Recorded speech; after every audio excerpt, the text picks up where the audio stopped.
Hello, this is Kriya with Game Domain. Today, we bring you a new installment in Game Domain Rewind where we go over some games that aren't really talked about much anymore, but are still worth playing.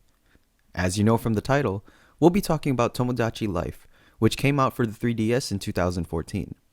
It is one of the top 10 best-selling games on the 3DS at over 6 million units, and at one point, everyone was playing the game. For those of you that don't know, it's a simulation game that takes place on your very own island, where you make up to 100 Miis. Each Mii gets their own apartment with their own decorations and their own minigames. They also have favorite foods, least favorite foods, items that they can use, such as a DSi or a cell phone, a best friend, and they can even have a significant other. You can give them custom quotes, custom clothes, etc. You also can level them up and change their happiness levels. This is a really weird game, but I'll get to that aspect later. Besides the apartments, there are several different stores where you can buy clothes to give to your Miis, and different items which you can use. There's also a diner, a news station, a singing place, I don't know what you'd call it, an amusement park, a regular park, and a lot more.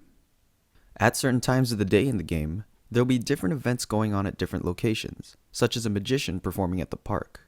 When you view a certain place, you're bound to see some Miis there interacting or just walking around.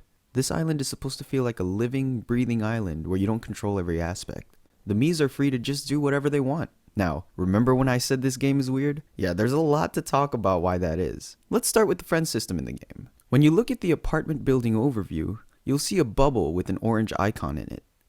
That means that a Mii wants to befriend another Mii.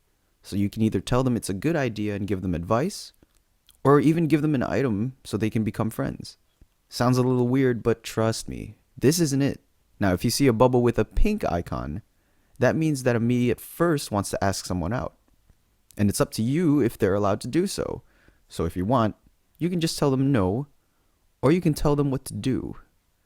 Now, one of the things can happen if you tell them to go for it. They can get accepted or rejected. So it's really your choice if you want to give them a good gift to give, or you can completely mess up their chances. But why would someone ever want to do that? But anyway, if they do get together, then they'll go on dates, and eventually, one of two things could happen.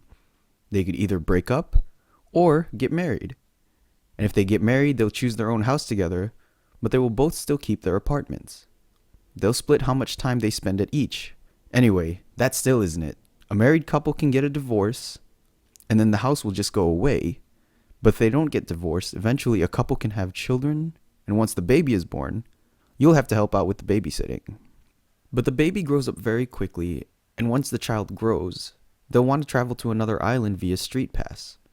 While there won't be too many people utilizing this feature anymore, it was a really cool addition to the game. Someone from your island can go to your friend's island, and will even send you a postcard with pictures of them and Miis from other islands. And the same goes for Miis traveling to your island. This just added so much more life to the game to make it feel like a living, breathing island. There's a lot more to this game. Too much to explain really. But if you have a 3DS and are looking for a sim game to play and are bored of New Leaf, give this a try.